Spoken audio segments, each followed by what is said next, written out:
and welcome to the Motorsport Coaching podcast, sponsored by Motivate Training and Management. This is a podcast where we talk to drivers and industry experts to help you maximize your performances on and off the track. Let's get started with today's show.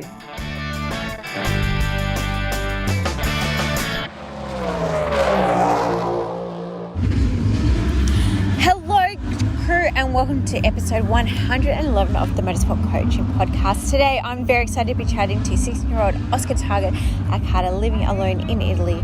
We talk about his current racing opportunities, his career to date, and his racing goals. Also, I'd like to say a very big thank you for listening to this podcast. I understand there are lots of motorsport podcasts to choose from. I do hope that these podcasts are helping you to improve your performance. And of course, I value any feedback, so please don't hesitate to get in contact with me directly at win@Motivate Training or leave a review on the platform that you're listening to us today. Crew, I hope you enjoy this episode as much as I did talking to Oscar. Please follow his journey on his career on the links that will be available in today's show notes and mentioned into the show. Let's get started. So good evening. Welcome to the Motorsport Coaching podcast, Oscar. Hello, good morning. Well, good morning for me, good afternoon for you. Yes. So you're currently in Italy. So what time is it over there? It's 9 o'clock in the morning here. So just got up, had some breakfast, got ready, dodged up a bit of a position to sit to do this interview. And yeah, now we're here. Fantastic. So for those who don't know you, how did you get started in motorsports? I got started in motorsport because both of my parents were really involved in karting for forever, really. And I'm pretty sure I would have gone to the go-kart track the first time before I was even a month old. So I was kind of, always heading down that track. And then when I was probably 3 or 4 years old, Dad asked me if I wanted to have a go. And I said yes and had a go. And then, I don't know, I might send you a photo. I refused to put on a full face helmet because I didn't want to close the visor. So I was wearing my bike helmet around the first time I ever drove. And then, it's just kind of gone from there and through karting all the way until I've ended up over here in Europe. So just going back there, you do have an older sister. How did she get away from competing motorsports, or did she dip a toe into it as well? Or? Well, she had a little bit of a go, but she would go through phases where she was really interested and then she didn't want to come anymore. And then suddenly she'd turn up at the track and be like, where's my go-kart? So she had a couple goes, but she really enjoys, painting and drawing and a lot of those things. So she kind of stuck to that side. So she's more creative. Yeah, a little bit. Well, a lot more. And so your love for motorsports, as you said, was from your parents. But did you want to actually go driving, or did you feel pressured that you'd have to do this because of who your parents are? Well, apparently I stayed at my grandma's house the night before I first drove a go-kart, and I told her that I didn't really want to do it but I felt like I needed to because of Dad. Yep.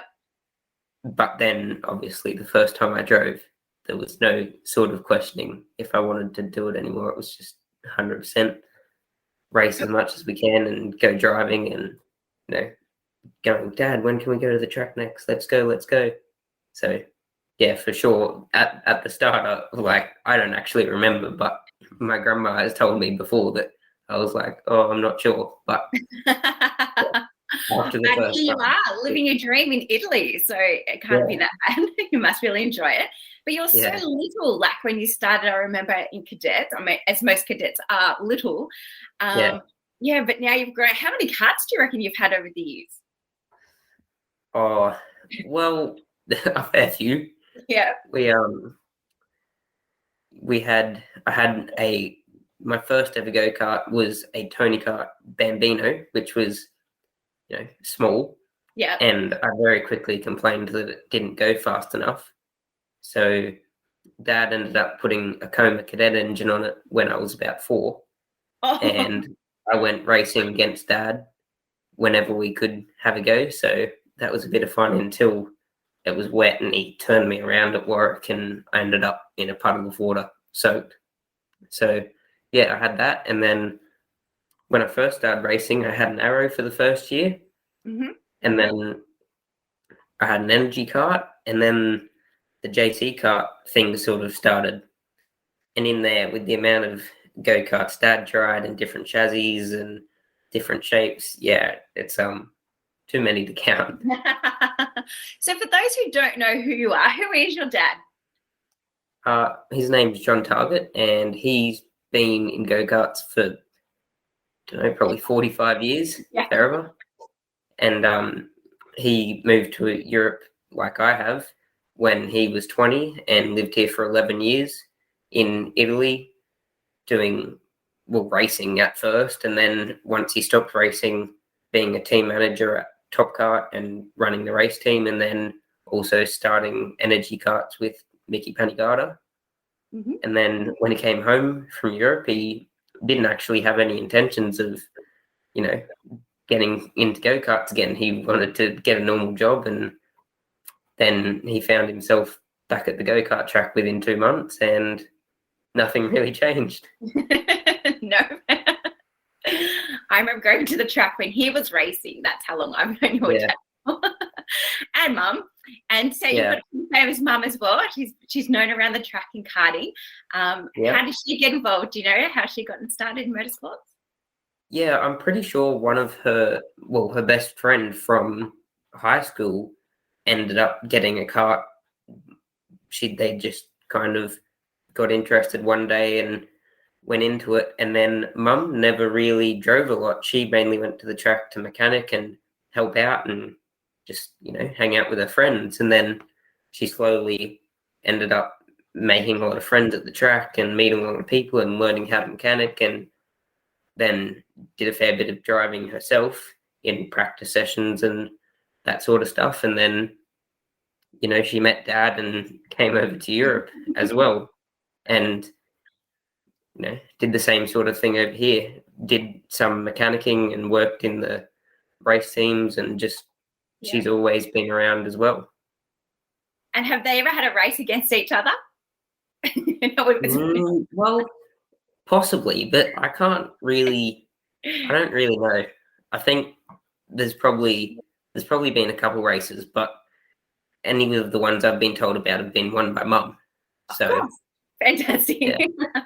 Of course. So you are over there at Italy at the moment, sorry. How did you get over there? How did this opportunity come up for you to go to Italy? Well, it was quite a long sort of path. When I started racing KZ, it was kind of very well known in Australia that the barrel chassis was the best to use, and I had always used JC karts and the parallel chassis for as long as I could remember before that. So it was weird for me to change, but it was also great because we had a bit of freedom as what chassis we could pick and who we could go with. So when I started racing in a barrel chassis in a Leclerc kart in Australia, obviously Michael Patrese is the dealer, and he gets to pick one person a year to go to the Richard Mille shootout in a Formula 4 car. And I was lucky enough that he picked me for last year's shootout. And then, it was actually very difficult to go because the COVID situation at the time was, unless you have a very legitimate reason, you can't leave and you can't come back. So there was a lot of effort put in to try to even be able to leave. And when we left, there was no real certainty that when we were going to come back or how or nothing. It was just, we kind of wanted to go to, just go to try to have the opportunity. And, it was hard because I only got to drive a Formula 4 car in Australia for about 30 laps around Morgan Park. So, different chassis, completely different tracks, completely different driving style, everything. Yeah. And then I went to the Richard Mille shootout in, it's called Navarra, the track in the north of Spain. Mm-hmm. And, I had no idea how I was going to go, but I was confident that I would be somewhat there. Fantastic. And then throughout the driving, kind of, we only had 1 day of driving, only 4 sessions, and then a top 6 and top 3 shootout. So through the 4 practice sessions, it was very good, and I was quite fast. And then actually going into the last session, I was fastest. And, I was, oh, this is pretty good. And then I'd never had any experience driving a Formula 4 car at all, and then at all on new tyres either. And the other 2 that I was competing against had driven around that track with new tyres and tested and everything. So I didn't end up winning in the top 3, but obviously that relation with the Richard Mille Academy was through Birrell. Yes. So the Birrell guys, Ronnie Sala and Ricardo Longhi, were there watching, and they spoke to Dad a bit and spoke to me, and then they liked how I went at the academy, and then offered me a deal for this year to race Birrell factory team in KZ2 in Europe. So fantastic. Yeah, there was kind of no intention to be in this position. Yeah. It's just, it was either I won the Richard Mille Academy and I raced Formula 4, or I came back to Australia. There was no intention at all to end up here, but wow, here we are. Well, that's fantastic. Is it scary being there by yourself? Are you there by yourself? Yeah, at the moment, Dad came with me for the first 3 weeks and came to the first race of the year, but then he had to go home because he can't really stay here with me for the whole year. So I know a lot of people here thanks to Dad and the people that he has known, and there's quite a few Australians here this year as well. So I'm quite lucky in that fact that I know people here already. Yes. So yeah, it's not been easy, but it's not been, completely, it's not been impossible. And do you speak Italian? Or are you just learning it now on the go? Or how are you communicating with people? Most of them can speak quite good English, which is helpful, but I'm trying to learn as much Italian as I can, but haven't got much further than, hello and can I have this, and ordering a bit of food. So yeah, it's quite hard sometimes because, like yesterday, I needed to redo the thing on my phone so I could talk to people and ring up Mum and Dad. Yeah. And I went to a shop and they couldn't speak any English. So I ended up not being able to do it. And today I actually got a ride about 4 or 5 Ks into Monza to try to hopefully find someone that will be able to do it. So things like that have been difficult. Yeah. But yeah, I'm trying to learn as much as I can. And what about the culture and like the food and things like that? Do you like that food? Or are you having trouble?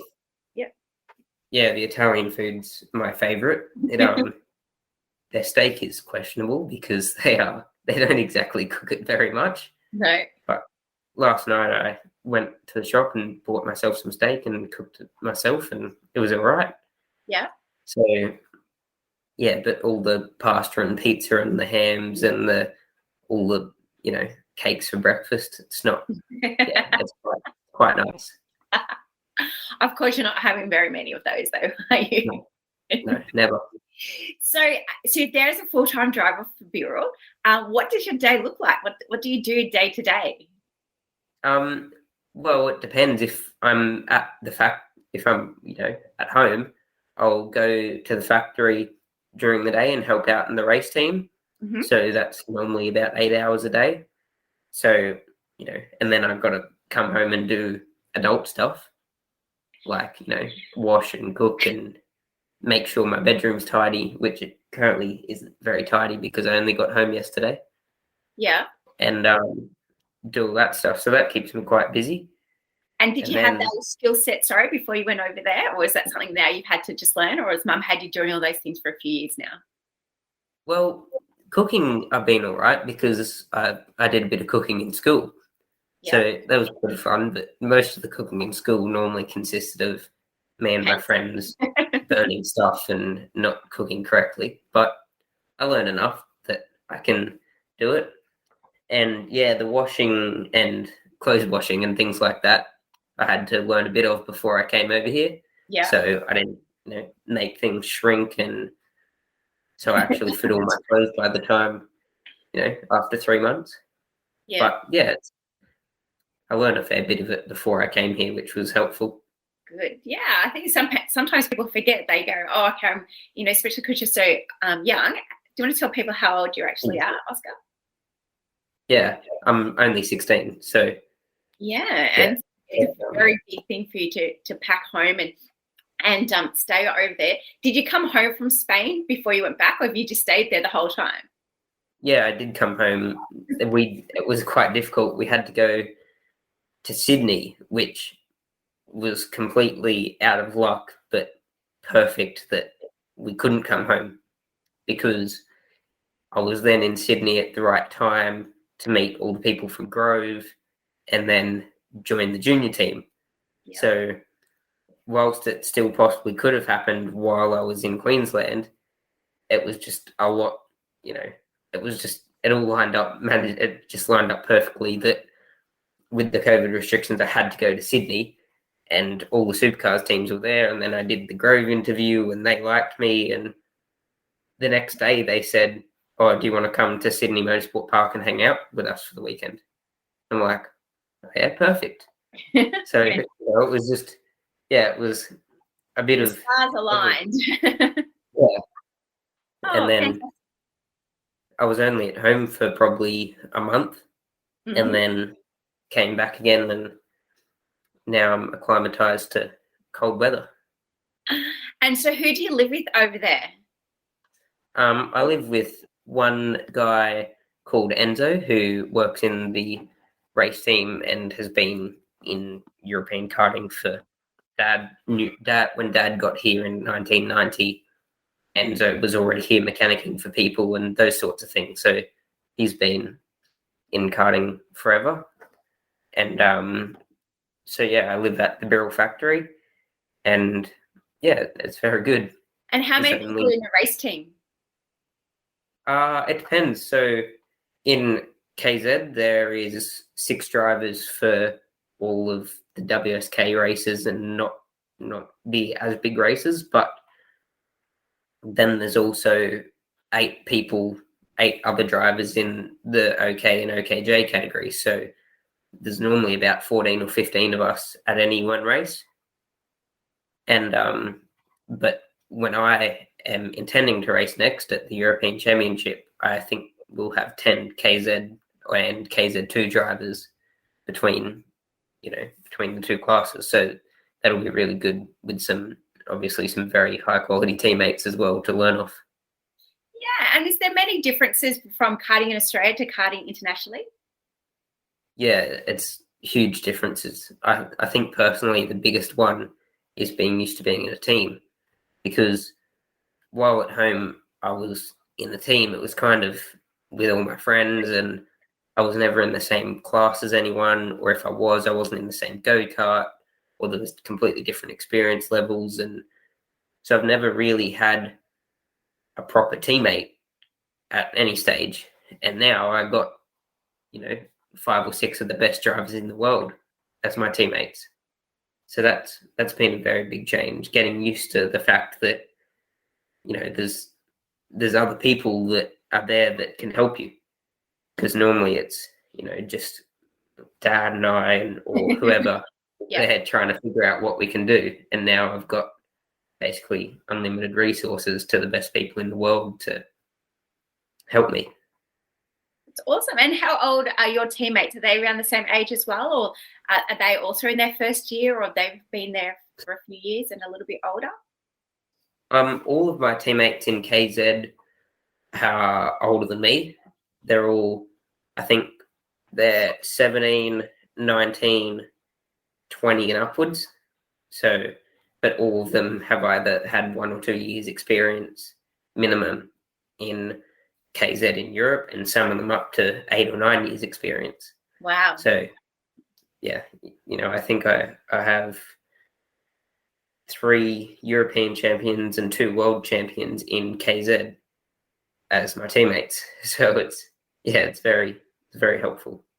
Yeah, so going back to your day-to-day stuff, you're saying that you help out around the factory. Are they there at the factory too? Like, do you guys do a lot of training together? Do you debriefs together? How do you work together as a team? What's that special gel that you're talking about?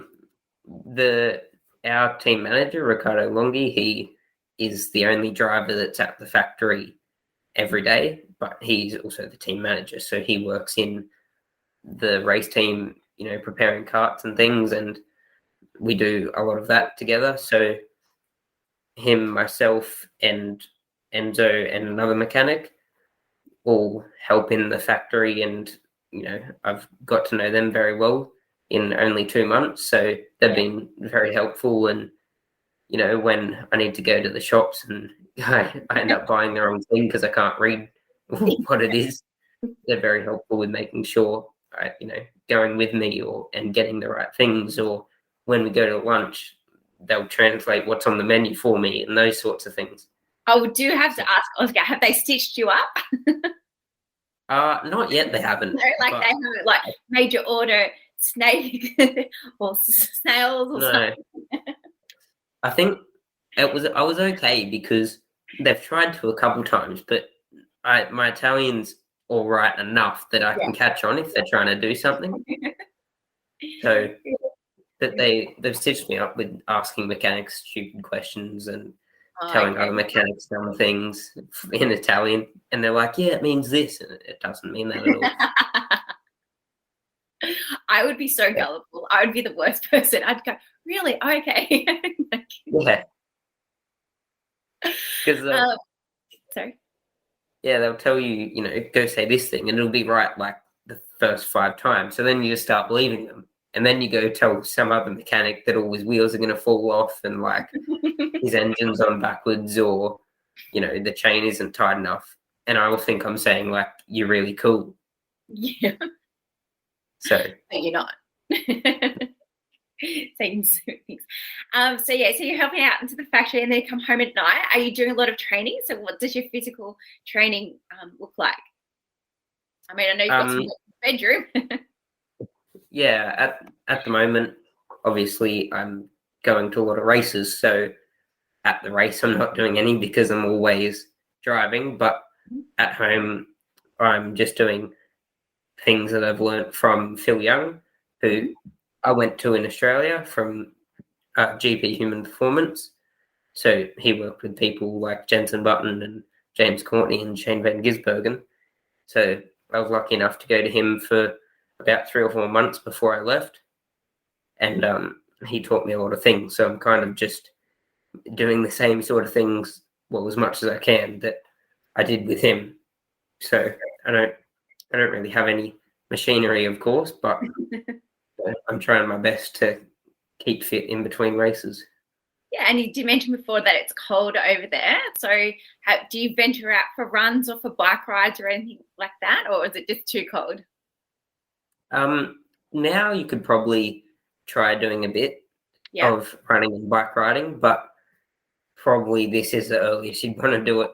Otherwise, it's just, it's too cold. But the other day at Sano, it was like 15 or 16 degrees, and I thought it was hot. So, I've gotten used to the cold of always below 10 degrees and a lot of the time into the negatives. So. Yeah, and you mentioned that you are traveling around a lot for the racing at the moment. And I know like Europe's quite small, but do you get any jet lag or anything like that? Or how do you go? No. Not in Europe, because it's just, I think the biggest time zone change between races is an hour or 2. Yeah.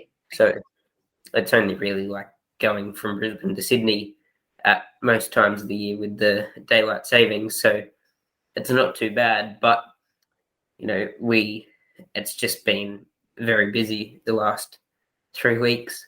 So I raced in French Quarter. So we went there on Tuesday and Wednesday to set up, and then practiced and raced Thursday, Friday, Saturday, Sunday. Packed everything up Sunday night and drove to La Conca on Monday, which is a 12-hour drive from here, and then set up Tuesday to race Wednesday, Thursday, Friday, Saturday, Sunday, and then once again packed up Sunday and drove another 4 hours to Sano to set up Monday afternoon and Tuesday, to then race again all day, all the rest of the week, and pack up again Sunday and drive 8 hours back yesterday to Milan to finish off a big 3 weeks. Yeah, it sounds like you need just to recover for a little bit. Yeah. So that kind of brings up my next question of, like, you're going to all of these brand new tracks. How do you go about learning the new track? Do you obviously have maps? Have you got drone pictures, or how do you learn a new track? For me, going on a track walk is probably the best way, and talking to my teammates, because obviously for karting tracks, it's near impossible to get any sort of simulation of it. And, also watching previous races. So I'll go, all the races here are live streamed. So I'll go on YouTube and look up the race there from last year and watch and look at the lines and look at where people are overtaking and all those sorts of things. But until you really get out there and drive it yourself, it's very difficult to have any sort of pre-interpretation of what the track is going to be like. So, yeah. And do you think that's one of your strengths, that you can go out there and you're quite adaptable and you can pick up the track quite easily? Or yeah, for sure, because at home, Mum and Dad never took me testing to any of the tracks that AKC went to. So if I wanted to go good, I had to learn how to go good from the first practice session. So that's kind of one of my strengths in racing in general, that I can go to a track and I don't need to go for 3 or 4 days testing before to learn the track, because I haven't been able to in the past. And if I want to, go good in the races, I've had to learn quickly. So, yeah, while you do get a lot more practice over here than at home, it's definitely helpful being able to pick up a track quickly because of what I've been taught in Australia. Fantastic. Do you get to do much sightseeing, or have you done much sightseeing since you've been there? A little bit, but not a lot, because we're very busy. But the track that we were at just last weekend is about 20 minutes from the base of the volcano that wiped out all of Pompeii. Oh, cool. So I saw Pompeii, but from about 10 kilometers away on the highway. So that's about the most sightseeing I've done so far this year, but for sure I'll be able to see some cool things as we go along. Yeah, and so what does your plan look like for 2022? Sounds pretty busy already. Yeah, so far I've done 4 races, and at the moment the plan is to do 3 more, which are the 2 rounds of the European Championship, which will be in Genk in Belgium, the first round, and then the second round in Cremona down here in Italy, and then the World Championship at Le Mans. But then we're also trying to work now to get a few more races in between that time and a bit more testing, so we can get a bit more competitive for those 3, probably the 3 biggest events in world karting. And will your parents come back over for those, or they'll just watch it live streaming? My mum is going to come for Genk, and then for Cremona I'll be by myself, but Mum and Dad are going to come for the World Championship in Le Mans, so that'll be very cool. Fantastic. No doubt.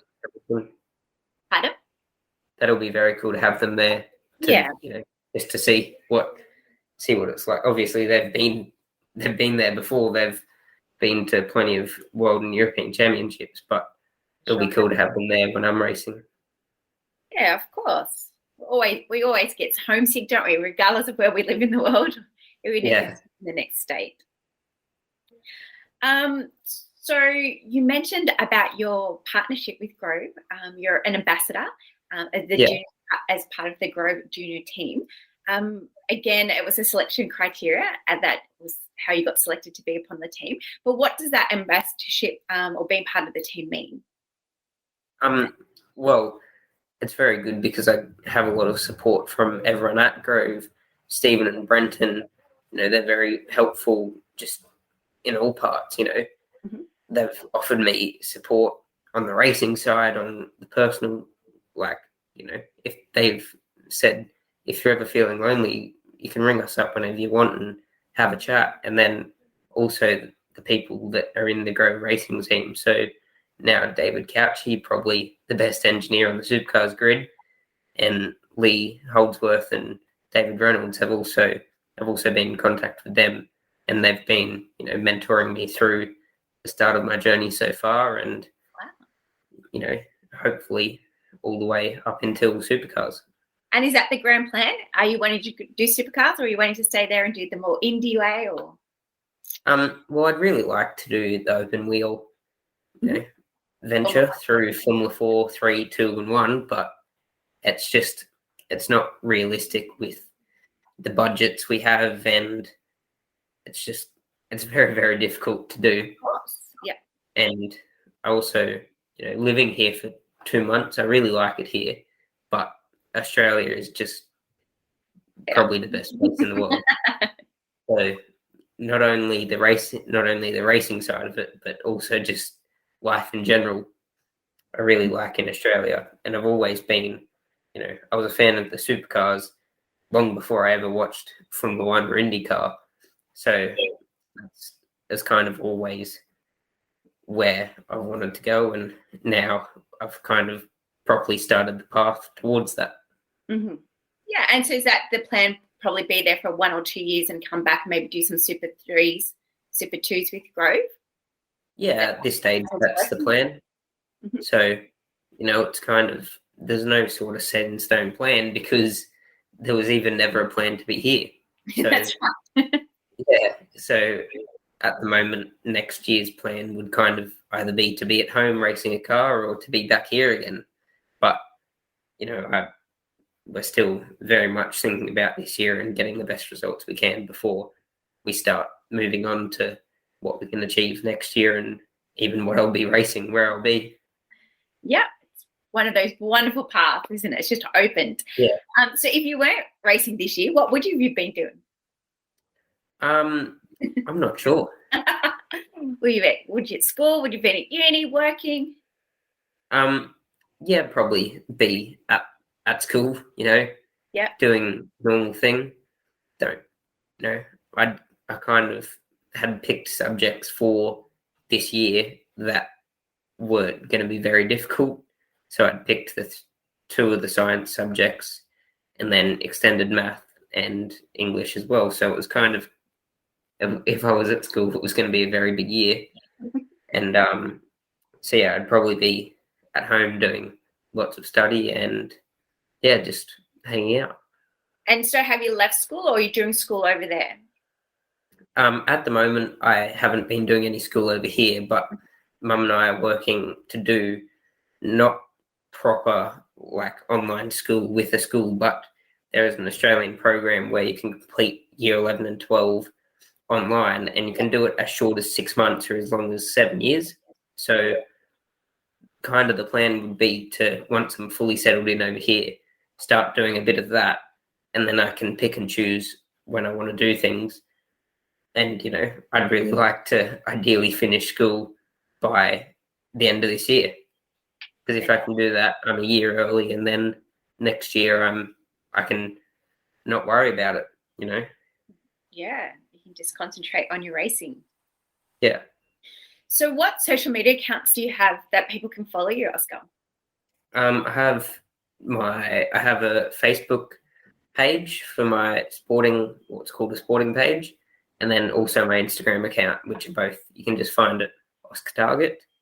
And I try to do my best to keep everyone updated, but I wasn't great at it, so I'm working now.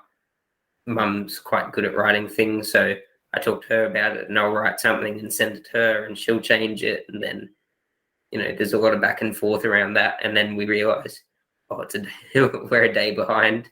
The first time we did it, we're a day too late, so we need to do it a bit quicker next time. So we're trying our best to do as much as we can, keep everyone updated, but at the moment it's it's definitely a work in progress. And do the teams help you with any of like that off-track development side of things? Like whether it's Grove Yeah. or Ural? Yeah. Yeah, definitely. All the guys at Grove are very helpful. Every time I, want to post something very important on social media, they're open to me sending them an email saying, what do you think about this? And they'll respond very quickly and very helpfully with recommendations. So yeah, they're amazing at helping with all those sorts of things. Fantastic.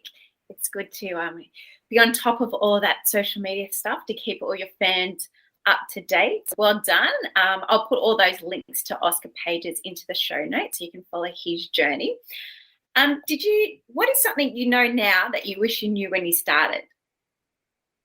I'm not really sure because I was lucky enough that I had dad, so I kind of The best of the best, really, yeah, didn't you? yeah, there was nothing that I kind of couldn't go to him and ask. And if he didn't know, there's so many people that were willing to help me in Australia, such as, Troy Hunt or any of my sponsors, the people at Grove now, or just even Mum. She knows everything that they need to know as well. So whenever I needed to know something, I could kind of just ask those guys. So as I went along, if, I need to ask someone about now when I'm over here, how do I go collect tires? Yeah. I don't need to, try to figure it out myself. I know people thanks to dad, that I can just go ask, how do I talk to these people and what do I say to get my tires to race with?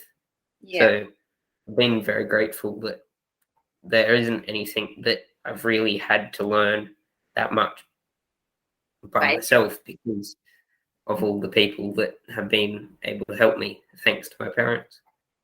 Yeah, and so who would you say has been your biggest influence in your karting career? I'd have to say dad. Sure. Yeah. Because just, everything that I've done has been because of his help. Yeah. He's always, up until last year, he always mechanicked for me. He always had people asking for him to mechanic for them, and he said no so he could help me when he could have very easily, gone and mechanicked for the best drivers in Australia and probably won a lot more stuff as well. So, he's just kind of been with me all the way and helping me just in every way possible. Oh, very nice.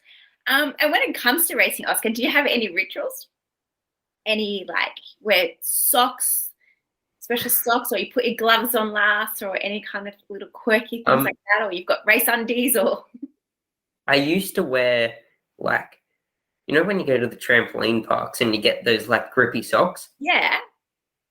For some reason, for about 3 years, I would always wear them in my race boots. I don't know why. Maybe it was I have no idea why I did it, but I did. And you don't do it? No, that was when I was probably 9, 10, 11. So yeah. I haven't been to a trampoline park lately enough to get a pair of socks that fit now. But maybe I need to go. That'll, get more towards the front. But yeah, at the moment, it's kind of, I've always just been very go with what's going on and go as fast as I can. Yeah. Cool. So I've got one more question for all you. Is there anything else that you want to talk to us about or share with us today? Not really. All of your questions have been very good and, asked everything that I would assume people will want to know. Yeah. I mean, as I said, it's a fantastic story and lots of people, would love to be over there and they don't know how to get there or, what's it about. And I think as a parent, I'd be mortified that my 16-year-old son is on the other side of the world, living with a man, in a country that he can't speak the language. But as you mentioned, that your parents have been there and done it. So they've got full trust in the system. And of course, unfortunately, a lot of Australians do have to do that, don't they, to get noticed and to go up through the ranks, especially if you are wanting to go to F1s. And it's always about finding what time or like what age. So, is it that 15, is it 16, it's the 17s. And again, from your perspective, having to like learn how to do all these life skills but how, what a wonderful life opportunity that you've got there to now like learn a second language and, be involved in that culture and all the different friends that you're going to meet whilst you're on this journey. Yeah. For sure. It's been, it's not easy living over here, but for sure that's probably a reason why all the Australians you see in open wheel cars, while there's very few of them, they're so successful because they've had to kind of do everything the hard way to get to where they are, because you have to do basically what I've done and live on the other side of the world and race in conditions where you're completely not used to. And then when things start to get a bit more comfortable as they've moved into that open wheel car scene, for them it's probably easy because they've been so used to doing things the difficult way through my age, that when they get to that stage, they're just near perfect in every way, that they go really, really good. Yeah, and I guess like the benefit of being there by yourself is that is your life. And so everything is just, motorsport, because, you don't have that social outlet or that group of friends, especially initially like now. That's what you're focusing on. Yeah, for sure. So whilst you're in Italy, my last question is pineapple on pizzas. Well, not for me. And I think you'd probably be sent back to Australia if you ordered one in the restaurant here. Yeah. But it's not very, it's very much frowned upon here. If someone mentions it in a tent, there'll be mechanics screaming in Italian, and not very happy people if you mention pineapple and pizza over here. But definitely not for me. No pineapple. All right. I'll remember that when you come back. Well, Oscar, thank you very much for your time this morning. I really appreciate it. Thanks for sharing your story and give us a bit of an insight to life in Italy. No problem. Thank you for, offering me the opportunity to come on my first sort of podcast thing and do my first proper at-length interview about my career so far. Fantastic. Well, follow Oscar's journey, everybody, as I said. Hopefully it's going to be in the supercars in the next 5 or so years. So, maybe we'll catch up every year and see how you're progressing. Yeah, for sure. It sounds like a good idea to me. All right. Thanks very much for your time. Thank you. Talk to you soon.